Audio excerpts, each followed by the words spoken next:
Hey guys, it's Ollie. Welcome back to my YouTube channel. So I put up a poll on my community tab to see which lores and myths and history representation for animals you guys wanted to see, and everyone voted on beetles, and that excited me a lot because I really like a lot of the lore and mythology behind beetles. It's super interesting. Insect lore is top tier. Now, before we start, just a few disclaimers. I am not an expert. I do not know these stories by heart. I had to do a lot of research. I'm probably going to pronounce some things wrong, and I'm super sorry. If I do get any of this information wrong, please comment it down below so I can fix it. As always do your own research. Don't just take my word for it. If any of these interest you, I highly recommend you going and doing your own research on it. I'm also going to do it a little bit differently than I've done these in the past. Instead of going on location, I'll be going on the type of beetle. And as always, I'm going to be saving my favorite one for last. With all that aside, let's go ahead and get right into the video. So let's start off with a super popular one that you probably know about, which is dung beetles or scarabs.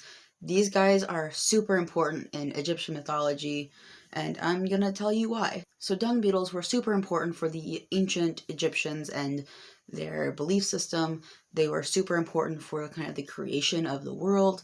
They are super sacred. You will often find them in hieroglyphics. You will also see them carved into stone with religious inscriptions from the Book of the Dead, which were placed in tombs to ensure the immortality of the soul.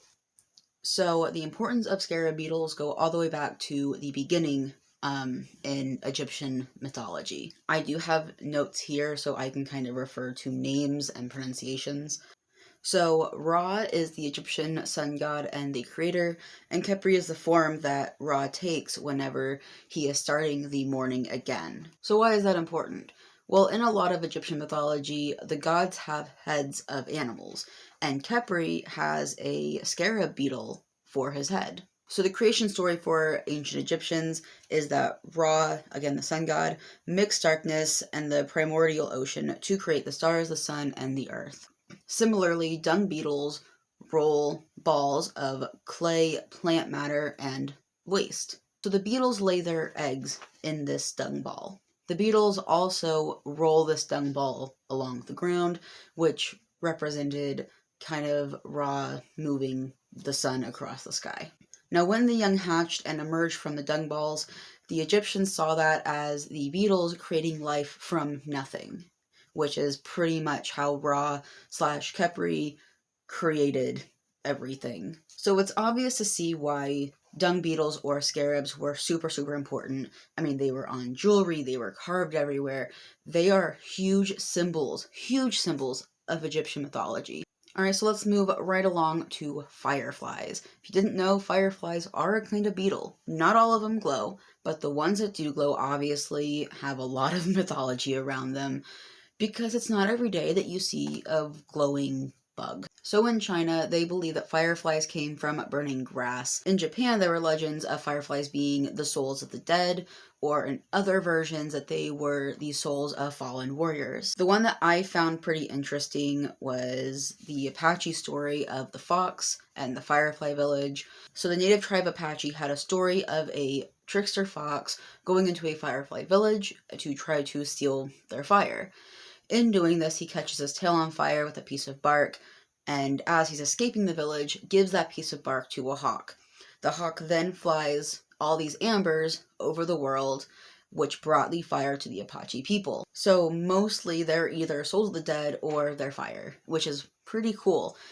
I couldn't find too much in-depth information on the fireflies, so unfortunately that is all I have for you for the fireflies. But moving right along to some stag beetles, which also have missing bit of their lore, which drives me insane. I mean, these guys are super impressive. They're normally pretty colorful. Obviously they're pretty intimidating looking, but they are also gentle giants. They have both negative and positive aspects in the lore that surrounds them. For example, they are associated with the Norse god of thunder and lightning, Thor. And in Germany, it was believed if you wore a stag beetle on your head that it would protect you from lightning. On the flip side, in British mythology, they were believed to attract thunder and lightning, and thus were banned from the home because they scared the medieval peasants. They were also believed by medieval peasants that they would carry hot coals and catch houses on fire, which I thought was super interesting. I couldn't find information for any of this. I couldn't figure out why they were so heavily associated with thunder and lightning. I never found my answers, and it's driving me insane. So if you know anything about this, about why, please let me know, because I couldn't find anything.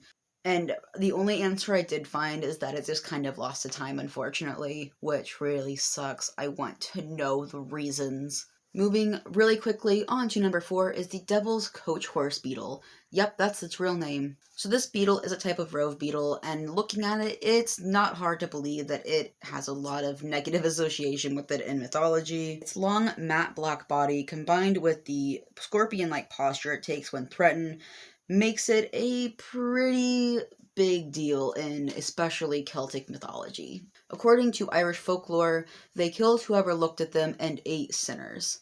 And in the Middle Ages, they were also said to curse people that they pointed their abdomens at in that defensive stance. I also saw some of the Christianity mythologies of that it had eaten the core out of the apple that Eve ate, I believe, and the other one that I found for Christian mythology is that at one point when they were trying to find Jesus Christ, it pointed the way to him and was since cursed. This last one is my favorite. I really, really enjoy it. I think it's super cool and super creepy, but it is the Death Watch Beetles. We love the specific names. So the Death Watch Beetles are very well known for the tapping sound they make in old rafters. So the beetles make a hole in the wood and hit their heads inside of it to attract mates, which makes a tapping sound. However, when people would hold vigils, if you didn't know, vigils are where you stand watch over a deceased body or someone who is currently dying. And people who held these vigils heard this tapping so often that it became heavily associated with death. Vigils were also known as death watches, which is where this beetle gets its name. In Lancashire, a county in England, the myth was if you heard the beetle tap only 3 times, it meant death was approaching. For some, it sounded similar to a ticking clock, and sometimes those taps meant how long that person had. For others, it was the Grim Reaper tapping his fingers while he waited. Well, that was pretty much all for today's video. Thank you guys so much for watching. I really, really enjoy doing this, and I'm really, really glad that you enjoy when I do these. Let me know what animal you want next for one of these videos in the comments below. Don't forget to give this video a like for the algorithm. Follow me on Instagram, join my Facebook group, my art account, all of that linked in the description below. And don't forget to subscribe to my channel if you are into this kind of content or really any animal kind of content. I upload every single Saturday at noon Eastern Standard Time, but you can hit the bell if you don't want to remember that. And as always, I will see you guys next week. Bye!